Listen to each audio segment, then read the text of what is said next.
on, Bay YouTube? It is Charles here, and it's Wednesday, so you know what that means. It is time for new comic book day unboxings. This week, I got an order from MidtownComics.com, located in Manhattan, but they ship everywhere, including Wyoming. So we're going to get into that, and I have a little bonus from Walmart.com, a great sale that I found on there of an action figure that I'm going to unbox probably next week. So be on the lookout for that. But anyway, let's get into it. I always open the package on screen so you can see the safety and security that your package will be sent with. Now with larger orders like this, Midtown Comics does always put them in a big box with multiple layers of protection.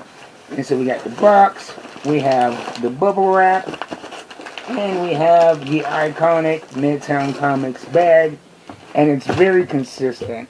With orders of this size, you're going to get the box, but with smaller orders of probably 5 to 7 books, they'll put it in a flat without bubble wrap, but plenty of security. So your books are always going to come safe and secure. And they have a great policy that if you ever have any damage, simply call them up. Explain the situation. I had a book with a crease on the cover. Snapped a pic, sent it to quality control, and they gave me a refund right away and offered to send me another one. So let's get into it. All the books are individually bagged and boarded.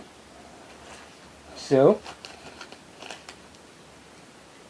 let's start with from Image Comics, Death to Pachuco. Now, I am going to be honest with you, I had not heard about this until I went to order, but it has a very cool aesthetic. You see a Latino couple, one of them in a zoot suit, and we have the classic car on the cover. This very, very interesting book, aesthetically. And then I read a little bit of the description. Do we have a preamble? Yeah, Pachuco. A young Mexican-American having a taste for flashy clothes and a special jargon usually belonging to a neighborhood gang. So that's the short preamble there. And just thumbing through, the art looks very, very, very hip. Muted tones.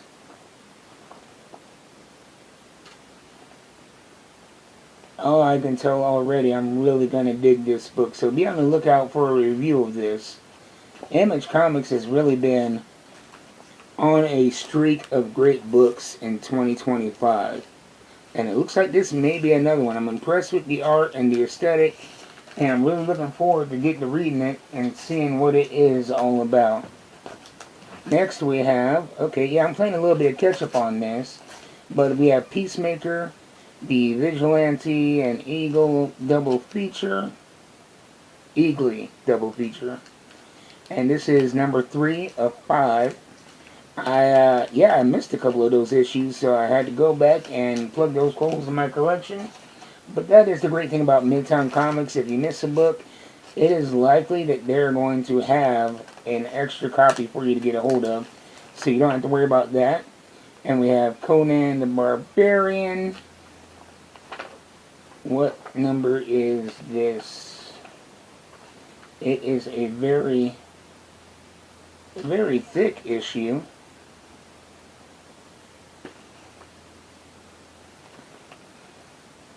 Conan the Barbarian, number 25. And yeah, it is a very, very thick issue. Probably the size of 3 or 4 comic books. Great looking art in this. Man, they are really going all out. This is going to be an epic story. I can tell already. And that is from Titan Comics. I really enjoyed what Titan Comics has done with the property since taking it over from Marvel. It really reminds me of a little bit more of the tone of the Dark Horse comics, which were probably my favorite run of Conan until we got the Titan. A little bit more adult oriented, and they revisit a lot of the stories of the original Robert E. Howard. And this is another new book that I saw the cover, I like the aesthetics, so I figured I'd give it a try. It's called The Disavowed. And it is from Massive Comics. Again, I'm going into this blind, but it looks like an action piece. So I love action in my comics, so take a risk. G.I. Joe, Real American Hero, number 321. This is the ongoing series that has been continuing since 1984, I believe. And let's see, it says here, a new silent interlude, 300 issues in the making. Okay. Awesome. So looking forward to getting into that. That's from Image Skybound Comics. And then we have Heat Seeker Exposed, a gun hunting story. This is from Titan Comics. This is number 3. Kind of an action slash espionage story with a lot of adult themes and content. So you don't want to give this to the kids or to somebody who doesn't like vulgarity and other things. Despite that, the writing is very good. The action is top notch. But it is not made for youngsters. Okay, and we got one from Dynamite Comics here. Alright, this is one I've been really looking forward to. This is the Harley Quinn Elvira crossover. So this is with DC, of course, and Dynamite Comics. My local comic book store, and he actually got a preview copy, and he said he really enjoyed it. So I've really been looking forward to this. I love crossovers. And I haven't read any Elvira comics, so who knows? Maybe this will get me into that comic book. Next, we have Something Is Killing the Children. A monster walks into a bar. Number 1. This is from Boom Comics. I'm not sure if this is a one-shot or a new series. There is no introduction at the beginning, but I really enjoy virtually everything that has been going on in the Something Is Killing the Children universe. Top tier writing, created by James Tynion IV and Werther Del Adera. And it's written by James Tynion, of course, and illustrated by Werther. Colors by Michael Morto, and letters by Ann World Design.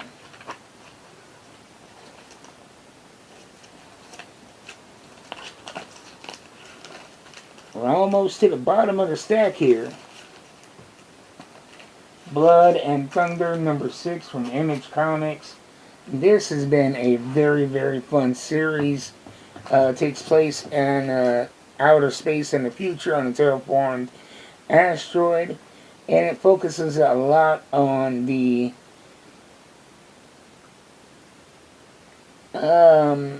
alien / human conflict and the oppression of the humans, and really colonization, set in a science fiction action world. Very good stuff. Features a half alien protagonist and her gun, who is her partner and is sentient. So really digging this. Next we have DCKO. I have not heard anything about this, and I was not going to check it out until I saw this particular alternate cover featuring All Elite Wrestling's champion, Hangman Page. And I think that's Lobo on the cover as well. I had to get it, being a huge fan of wrestling, especially All Elite Wrestling. And so I had to pick this up, put it in my cart. And I've heard nothing but good things about the actual story. So, got a great cover. Sounds like it's going to be a great story. Cannot wait to get into it. We're almost to the end here. This is Peacemaker presents Vigilante / Eagly double feature number 5. And so, yeah, I was missing number 3 and 5. Now I have the complete set. So I'm going to get back into reading this series and get it finished up here. I really like the Peacemaker character because he is so confident and unself-aware. But despite his failings, he has a good heart, even though he's incredibly dense. Just a very, very fun character. If you can, I suggest you either go back, get some of those issues of Peacemaker Tries Hard or the trade paperback. Peacemaker Tries Hard had me laughing till it hurt on every page. The funniest comic book I've possibly ever read. Then we have from DC Comics, Absolute Superman #8. This is another one of those holes in my collection I needed to plug. I missed out on #8 when it first came out because yeah, my local shop only had limited copies. So I'm excited to get back into this because I've been waiting for #8. I have the rest of the issues. And then last but not least, we have another new title that caught my eye. It's a #1 issue. I am a sucker for, if you have a #1 issue that has a great cover, it's the surefire way to sell me. It's called Deluge, and it is from Ignition Press, a company who I have read nothing at all about. I haven't read any of their stuff before. A hard rain is falling on Seaverville Correctional Prison for Women.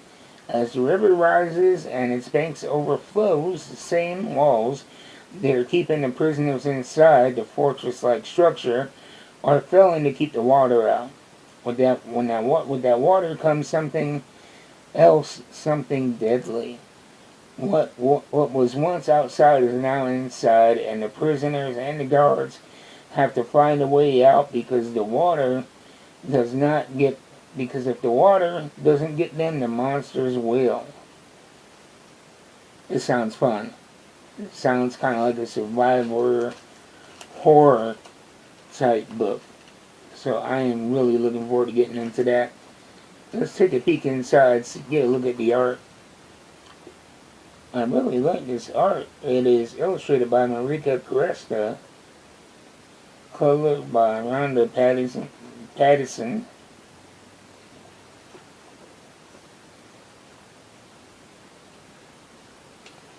Yeah, the art is very, very solid.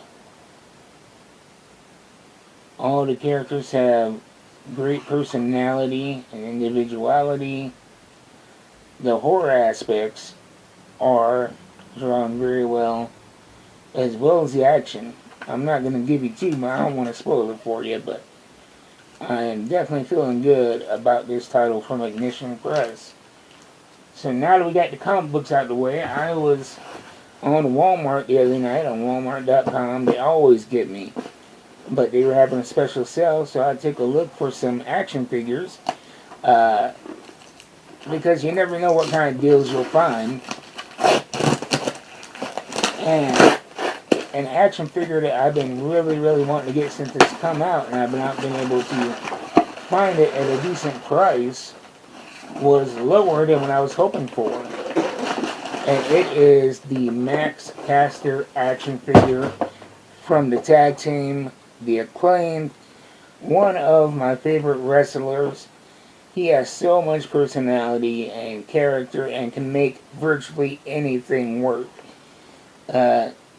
He is genuinely one of my favorite things on AEW Collision on Saturday nights. I always look forward to his segments because he never fails to entertain. And this is a good looking figure. We have a couple of accessories here, a bonus head, and I got this for $12. I would have bought it for $20-25, but for $12 they had this on sale. So that's a win-win. And what else is in this collection? This series is Series 14 of the Unrivaled action figures. We got Keith Lee. I have a very good Mattel action figure of Keith Lee. Looks almost identical, so I'm not going to be getting this one unless it's deeply discounted. Swerve Strickland, I believe I actually have this Swerve Strickland action figure.